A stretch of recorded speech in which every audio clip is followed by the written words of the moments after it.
श्री शिवाय नमस्तुभ्यम। ओम नमः शिवाय। नमस्कार दोस्तों, आप सभी लोगों का स्वागत है हमारे यूट्यूब चैनल भगवान की भक्ति में। दोस्तों, आज हम इस वीडियो में बात करेंगे कि मरे हुए व्यक्ति की कुछ चीज़ें ऐसी होती हैं जो कभी नहीं लेनी चाहिए, कभी इस्तेमाल नहीं करनी चाहिए। पुराण के धर्म कांड के प्रेत कल्प में मृत व्यक्ति की ऐसी 3 वस्तुएं तो कभी भूल कर भी नहीं लेनी चाहिए, जिसका वर्णन किया गया है। इसका उपयोग कभी नहीं करना चाहिए, अन्यथा भयंकर यातनाएं सहन करनी पड़ती है, अनेक प्रकार की हानि होती है, बहुत सी परेशानी घर में आती है। देखिए, इंसान को पता नहीं चलता है कि किस गलती के कारण दुख कष्ट जीवन में आते हैं, कौन से गलती के कारण परेशानी होती है। पता नहीं चलता है कि क्या गलत काम हो गया है, क्या गलती हो गई है। तो इस वीडियो में हम इसी के बारे में जानेंगे। इसलिए प्रत्येक बुद्धिमान व्यक्ति को इन वस्तुओं का विषय में अवश्य जानकारी लेनी चाहिए। श्री कृष्ण ने गरुड़ जी को अत्यंत ही ज्ञानवर्धक जानकारी दी है। इसे सुनने से आपके भी ज्ञान में वृद्धि होगी, इसलिए आप इस वीडियो को पूरा अवश्य देखें, क्योंकि आधा अधूरा ज्ञान घातक होता है। तो चलिए आप इस वीडियो में आगे बढ़ते हैं। वीडियो को अंत तक जरूर सुने, पूरी जानकारी अच्छे से आप सुन लें। तो दोस्तों, एक बार गरुड़ जी भगवान विष्णु के वाहन हैं, जो अपने मन में शंका लेकर भगवान श्री कृष्ण के पास द्वारिका में आते हैं और अपने प्रिय वाहन गरुड़ को देखकर भगवान श्री कृष्ण प्रसन्न होकर उनका स्वागत करते हैं और कहते हैं कि द्वारिका में तुम्हारा स्वागत है। तुम्हारे आने से मुझे बड़ी ही प्रसन्नता हुई। निसंदेह तुम्हारे आने का कोई विशेष कारण होगा। बताओ किस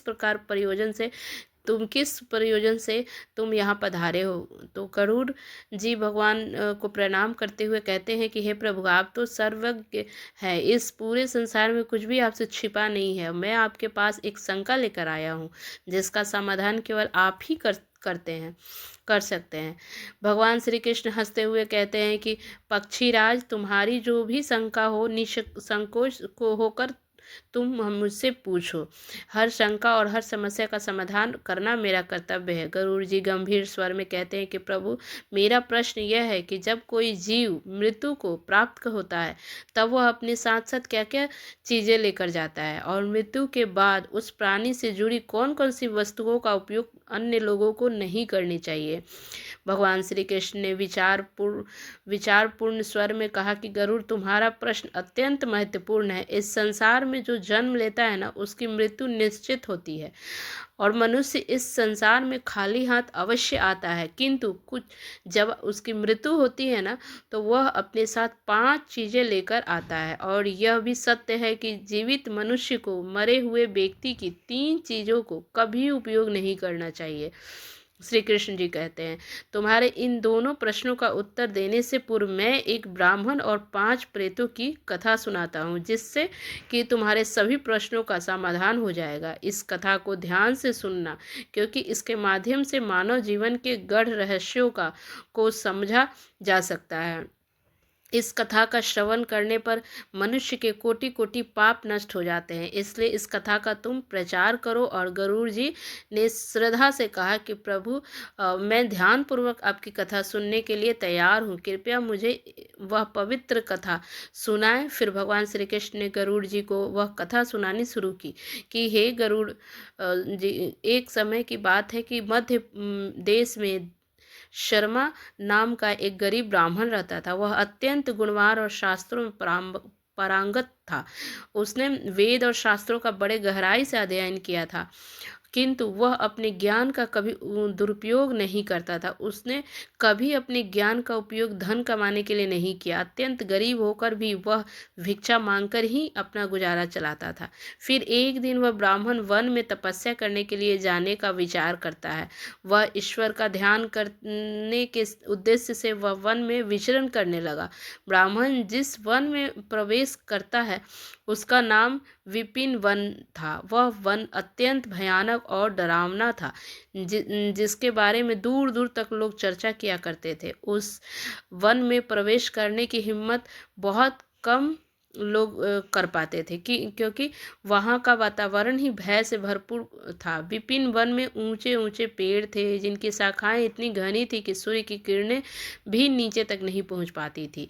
इनमें से कुछ पेड़ प्राचीन काल से खड़े थे, जैसे महावृक्ष जिनकी विशाल जड़ें जमीन से बाहर निकलकर हर दिशा में फैली हुई थी।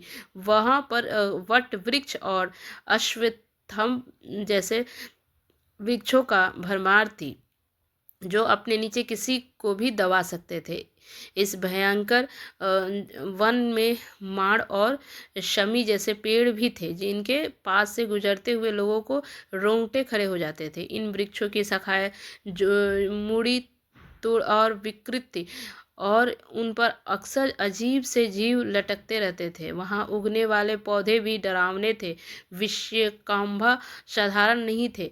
यहाँ काले पंखों वाले उल्लू दिन में भी विचरण करते थे जिनकी भयानक आवाज़ें हवा में गूंजती थी। जंगली भेड़िए थे, अपने शिकार के तलाश में हमेशा घूमते रहते थे और उनकी आंखें अंधकार में चमकती थी।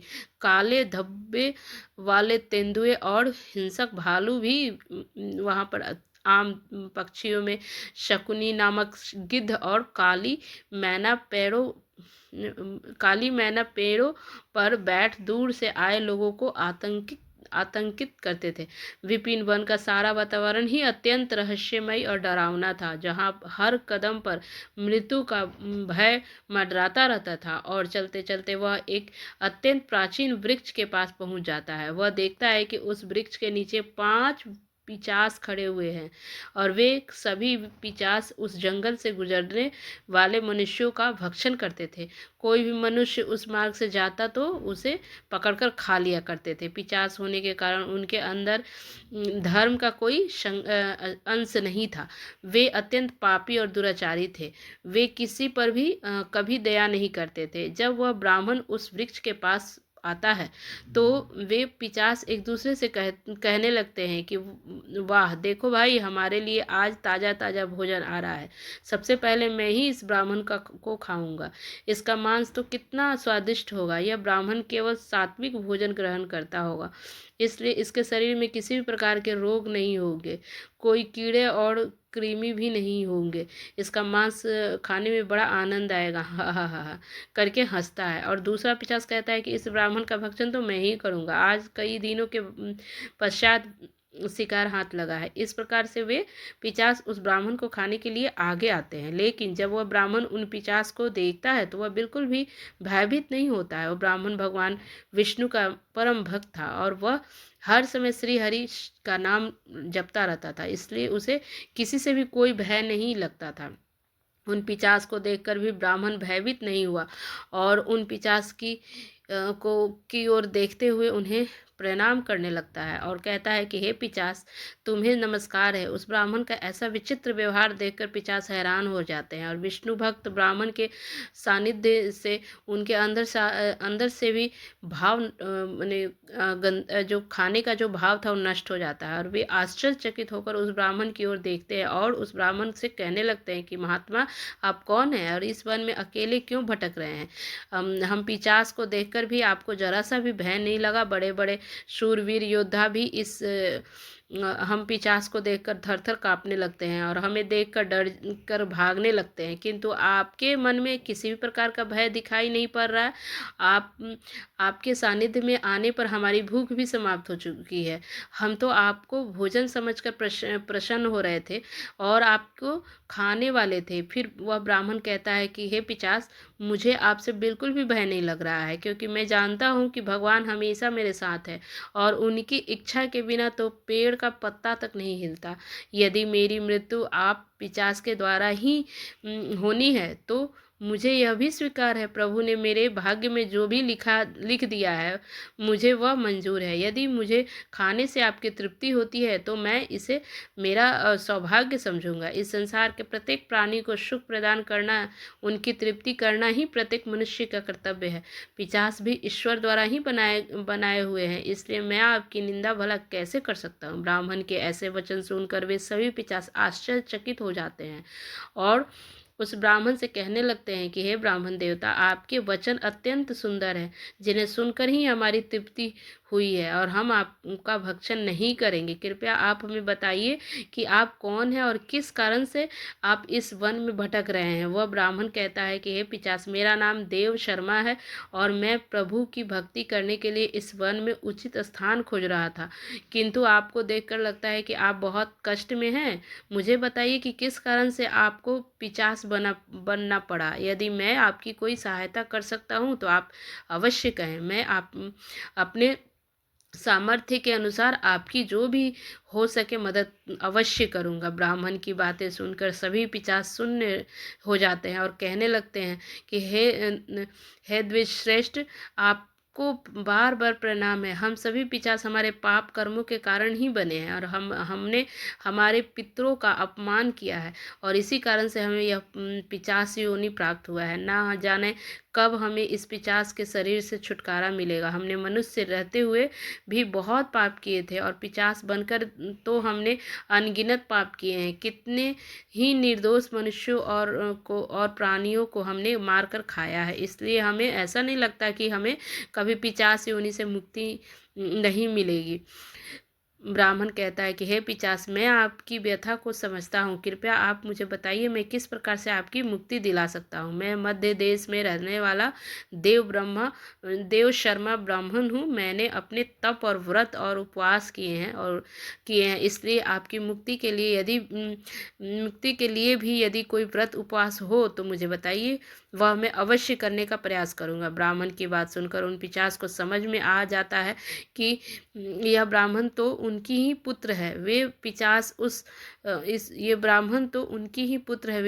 उस ब्राह्मण के दादा प्रदादा हैं, जो पाप करने के कारण पिशाच बने हुए हैं। श्री कृष्ण कहते हैं, हे गरुड़, इस प्रकार से उन पिशाच को पता चल जाता है वह ब्राह्मण उनकी ही वंशज है। तो फिर सभी पिशाच अपने अपने पाप कर्मों के विषय में बताने लगते हैं। पहला पिशाच, जिनका नाम उची था, वह आगे बढ़कर उसका शरीर मांस और खून से सना हुआ था। उसकी आंखों में अधर्म की अग्नि जल रही थी। उसने कांपते हुए ब्राह्मण से कहा, मेरा नाम उची इसलिए पड़ा क्योंकि मैं हमेशा दूसरे का बचा हुआ और जूठन खाया करता था और मैं पिछले जन्म में बृहस्पति था और तुम्हारा 5 पीढ़ी पहले का पूर्वज था और एक समय मैं बहुत ही विद्वान और आदरणीय ब्राह्मण था। मैंने यज्ञ और अनुष्ठान किए, लेकिन धीरे धीरे मेरी लालसा बढ़ गई और मुझे लोगों द्वारा छोड़ा हुआ भोजन खाने की आदत पड़ गई। दूसरे के जूठे भोजन में मुझे स्वाद आने लगा और मैंने यह जानने के बावजूद कि यह अधर्म है, जूठे भोजन का आदान प्रदान शुरू कर दिया। एक दिन जब मैंने एक पवित्र यज्ञ के बाद बचा हुआ ऊंची भोजन खा लिया, उसी भोजन से मेरे शरीर में विष निर्माण हुआ और उसी क्षण मेरी मृत्यु हो गई और अब मैं पिशाच बनकर ऊंची भोजन करता हूँ और यही मेरा श्राप है। दूसरा पिशाच, जिनका नाम नग्न अंग था, वह आगे आया और उसका पूरा शरीर नग्न था, उसकी हड्डियां दिख रही थी। उसने ब्राह्मण की ओर देखकर कहा, मेरा नाम नग्न अंग इसलिए पड़ा क्योंकि मैं हमेशा निर्वस्त्र रहकर स्नान कर रहा था। पूर्व जन्म में मेरा नाम शरद चंद्र था और मैं तुम्हारा 6ठी पीढ़ी का पूर्वज था। मैं एक ब्राह्मण कुल में जन्मा था और मेरे पास ज्ञान और तप की शक्ति थी, लेकिन मैं अपने शरीर का घमंड करने लगा और मुझे स्नान करते समय नग्न रहने में आनंद आता था और मैंने समाज के नियमों का अपमान किया और मैं इसे स्वाभिमान मानता था, परंतु यह अधर्म था। एक दिन जब मैं नगर के तालाब में नग्न होकर स्नान कर रहा था, तभी जल देवता ने मुझे श्राप दिया कि मैं अपने घमंड के कारण पिशाच योनि को प्राप्त करूंगा। मेरी मृत्यु भी उसी तालाब में डूबने से हुई और अब मैं पिशाच हूँ और मेरा शरीर हमेशा नग्न रहेगा। मैंने अपने ब्राह्मण देवता का अपमान किया था। तीसरा पिशाच बोलने लगा कि उसका नाम शव वस्त्र था। उसके शरीर पर मृत लोगों के कपड़े जो है फटे हुए कपड़े लिपटे हुए थे। उसकी आवाज़ में दर्द था। उसने कहा, मैं इस योनि में इसलिए हूँ क्योंकि मैंने हमेशा मृत व्यक्तियों के कपड़े चुराए। पिछले जन्म में मेरा नाम अच्युत सत्यानंद था। मैं तुम्हारे पूर्वजों में से था और एक आदरणीय ब्राह्मण कुल से संबंध रखता था, लेकिन मेरे मन में लोभ बढ़ गया था और मैं शमशान भूमि पर जाकर मृतकों के वस्त्र चुराता और उन्हें बेचता था। मरे हुए लोगों के वस्त्र पहनकर मुझे सुख की अनुभूति होती थी और मेरे इस अधर्म को देखकर देवताओं ने मुझे श्राप दिया था कि मेरी मृत्यु भी शमशान में ही होगी और मैं पिशाच बनकर हमेशा शव के वस्त्र पहनूंगा। मेरी मृत्यु शमशान में ही हुई और जहाँ यह भयंकर पिशाच ने मुझे मार दिया और अब मुझे मृतकों के वस्त्र पहनने का श्राप मिला है। चौथा पिशाच, जिसका नाम अशौच था, उसकी उस उपस्थिति इतनी गंदी और बदबूदार थी कि ब्राह्मण को सांस लेना कठिन हो गया।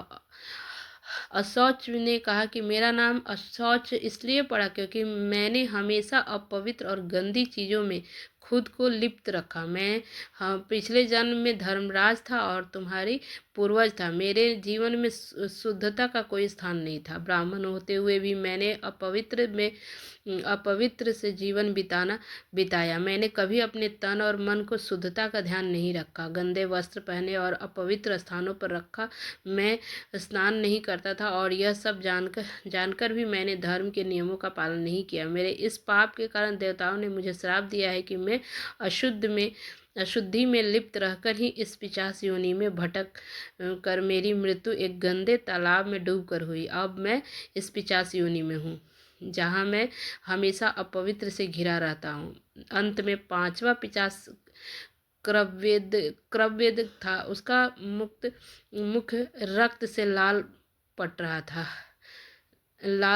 था। उसके हाथों में मांस के टुकड़े थे। उसने भयावह हंसी के साथ ब्राह्मण से कहा, मैं क्रव्यद हूँ क्योंकि मैं मांस और रक्त का लोभी था। पूर्व जन्म में मेरा नाम सोमदेव था। मैं तुम्हारे ही पूर्वज था। मैंने ब्राह्मण होते हुए भी हिंसा और क्रूरता का जीवन अपनाया। मुझे मांसाहार और हत्या में आनंद आता था। मैंने कई निर्दोष प्राणियों को खून बहाया और उनका मांस खाया। मैंने अपने परिवार और समाज की मर्यादाओं का उल्लंघन किया। मैंने इस अधर्म के कारण मेरी मृत्यु एक मांसाहारी भोजन के दौरान हुई और जब मैंने एक गाय का मांस खाया, देवताओं ने मुझे श्राप दिया कि मैं इस पिशाच योनि में आकर रक्त और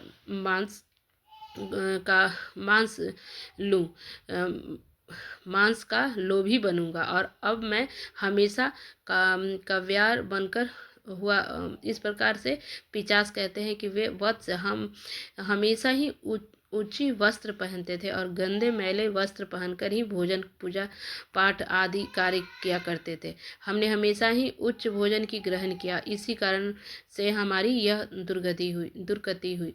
हम निर्वस्त्र होकर स्नान करते थे, जिस कारण से हमारी पितृगण हमसे रुष्ट हो गए। हमने कभी भी भोजन अर्पित नहीं किया। इसी कारण में हमें मृत्यु के पश्चात भी प्रेत बनना पड़ा। फिर वे पिशाच कहते हैं कि हे वत्स, तुम्हारे वंश से हो, हम तुम्हारे पूर्वज या ईश्वर की ही कृपा है कि उन्होंने तुम्हें हमारे पास भेजा है। अब हमें यकीन हो गया है कि तुम हमें मुक्ति अवश्य दिलाओगे। हे वत्स, तुम अभी जाओ और हमारी मुक्ति के लिए उपाय करो। और अपने पूर्वजों को ऐसी दशा देखकर वह ब्राह्मण अत्यंत दुखी हो जाता है और सोचने लगता है कि प्रत्येक मनुष्य का यह निहित कर्म है, वह अपने पूर्वजों को मुक्ति दिलाने के लिए कार्य करे। वह ब्राह्मण उन पिशाच की पिशाचों को वचन देता है कि कहता है कि हे पितामह, मैं आपकी मुक्ति के लिए अवश्य उपाय करूंगा। फिर वह ब्राह्मण मुनि अगस्त्य के पास जाता है और उन्हें पितरों की मुक्ति के उपाय पूछता है। मुनि अगस्त्य उस ब्राह्मण के पितरों को मुक्ति के लिए किए जाने वाले दर्पण, श्राद्ध, पिंड दान, धर्म आदि क्रियाओं के बारे में बताते हैं और फिर वह ब्राह्मण पवित्र नदी के तट पर जाकर अपने पूर्वजों के लिए वे सभी कार्य करते हैं और मुनि अगस्त ने बताए हुए होते हैं। वह पहले नदी के पवित्र जल से तर्पण करता है और फिर नदी के तट पर बैठकर पिंडदान करता है, जिससे कि कुछ भी हो सके उसी के अनुसार दान धर्म करता है। इस प्रकार से उस ब्राह्मण के द्वारा दर्पण और दान धर्म करने से वे सभी पिशाच मुक्त हो जाते हैं और वह स्वर्ग की ओर जाने लगते हैं। फिर श्री कृष्ण गरुड़ से कहते हैं कि गरुड़, इसलिए मनुष्य को कभी भी उचट वस्त्र नहीं पहनने चाहिए, यानी कि अर्थात गंदे मैले कपड़े नहीं पहननी चाहिए। कभी भी उचट भोजन नहीं ग्रहण करनी चाहिए। दूसरों का जूठा, जमीन पर गिरा हुआ, दूसरों के द्वारा लांघा हुआ, पितरों के दर्पण के किए बिना भोजन उचित भोजन नहीं होता है। गरुड़, अब मैं तुम्हें मृत व्यक्ति के उन वस्तुओं के विषय में बताता हूँ जिनका उपयोग जीवित मनुष्य को कभी नहीं करना चाहिए, इसलिए तुम ध्यान से सुनो। गरुड़, मनुष्य इस संसार में जन्म लेकर कई भौतिक सुखों के मोह में पड़ जाता है। मृत्यु के बाद भी उन वस्तुओं के प्रति मोह नहीं छूटता है। जब तक मनुष्य सांसारिक वस्तुओं का मोह त्याग कर संपूर्ण रूप से ईश्वर को अपना नहीं लेता, तब तक वह अलग अलग योनियों में जन्म लेकर पृथ्वी लोक पर भी भटकते रहता है। कभी कभी वह मोह इतना अधिक होता है कि वह मृत्यु के बाद भी इसी पृथ्वी लोक पर भ्रमण करता है, अर्थात वह प्रेत योनि धारण करता है।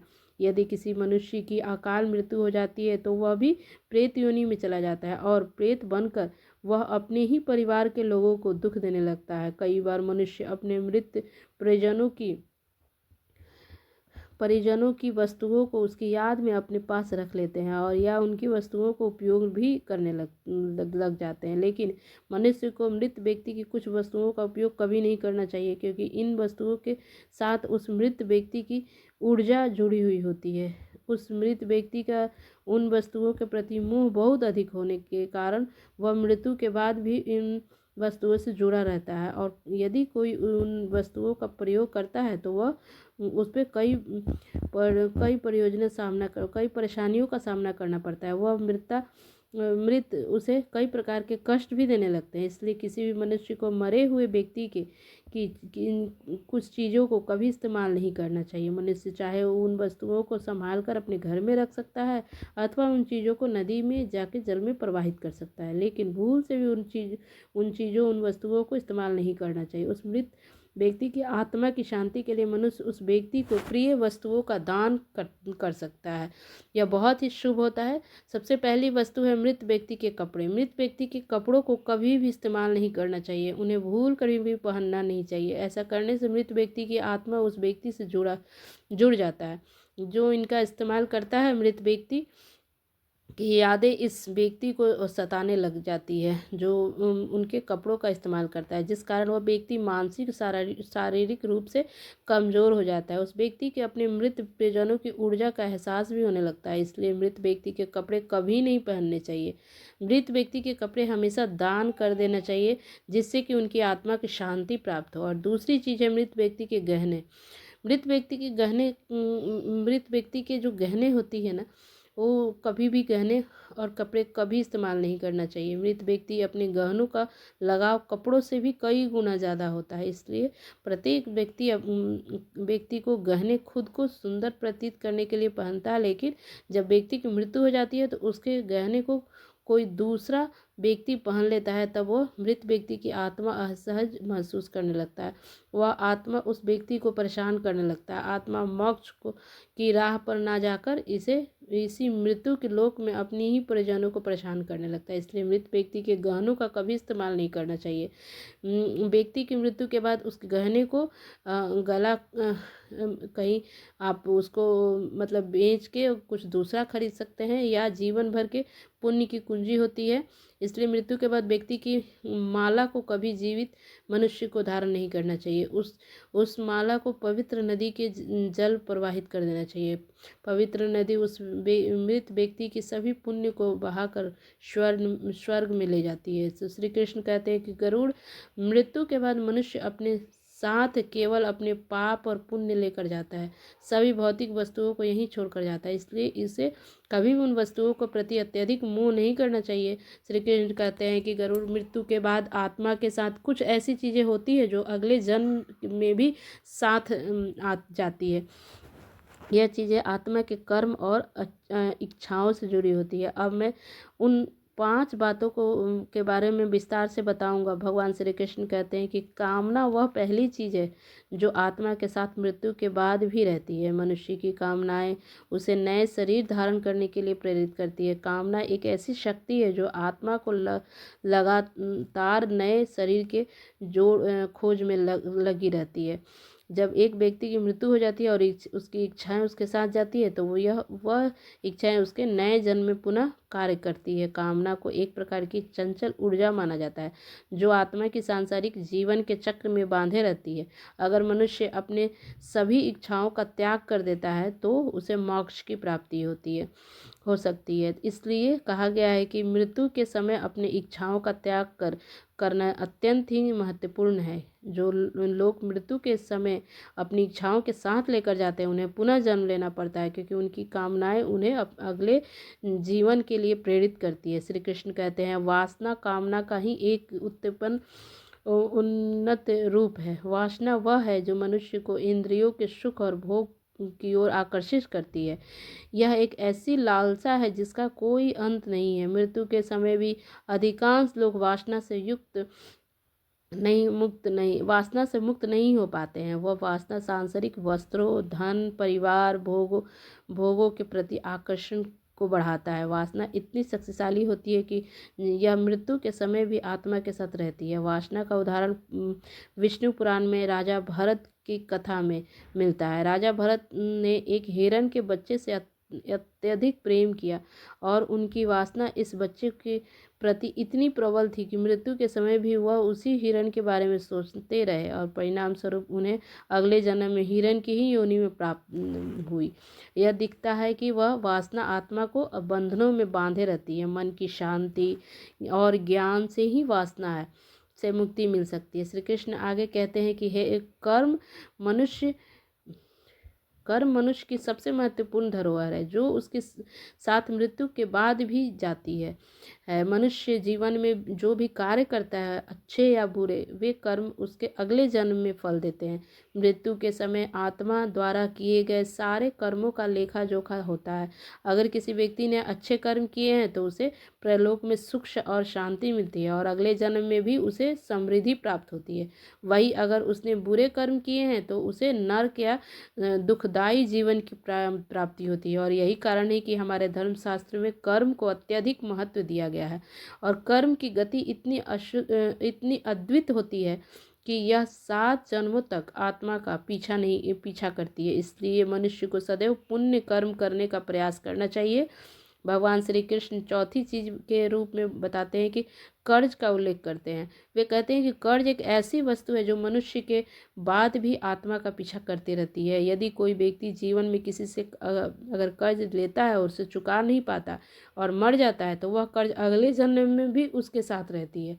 कर्ज आत्मा पर एक प्रकार का बंधन बनाता है और जब यह चुका नहीं पाता है तो वह आत्मा इससे मुक्ति नहीं हो पाती है और मृत्यु के बाद उस आत्मा को प्रलोक में कर्ज चुकाने के लिए फिर दंड दिया जा सकता है। और पूर्व जन्म में कर्ज के कारण व्यक्ति को शारीरिक और मानसिक कष्ट झेलना पड़ सकता है। इसलिए धर्मशास्त्र में कहा गया है कि जीवन में लिए गए सभी कर्जों को चुकाकर ही मृत्यु की ओर बढ़ना चाहिए ताकि आत्मा अगले जन्म में इस बोझ से मुक्त हो सके। अंत में भगवान श्री कृष्ण गरुड़ जी को भक्ति का महत्व बताते हैं। कहते हैं कि भक्ति वह पवित्र मार्ग है जो आत्मा को ईश्वर से जोड़ता है। जो व्यक्ति सच्चे मन से भगवान की आराधना करता है उसकी आत्मा मृत्यु के बाद भी उस भक्ति का फल प्राप्त करती है। भक्ति की वह शक्ति है जो आत्मा को जन्म मरण के चक्र से मुक्त कर सकती है और उसे मोक्ष की प्राप्ति दिला सकती है। भक्ति से भरा हृदय मृत्यु के बाद भी ईश्वर के समीप रहता है।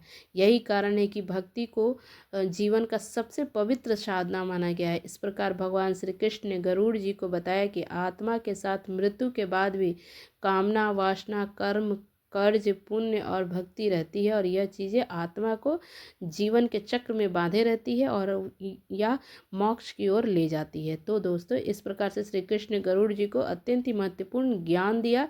उम्मीद करती हूँ कि आपको ये वीडियो बहुत अच्छी लगी होगी। अगर अच्छी लगी होगी तो एक लाइक और सब्सक्राइब जरूर से कर दीजिएगा। बहुत बहुत धन्यवाद।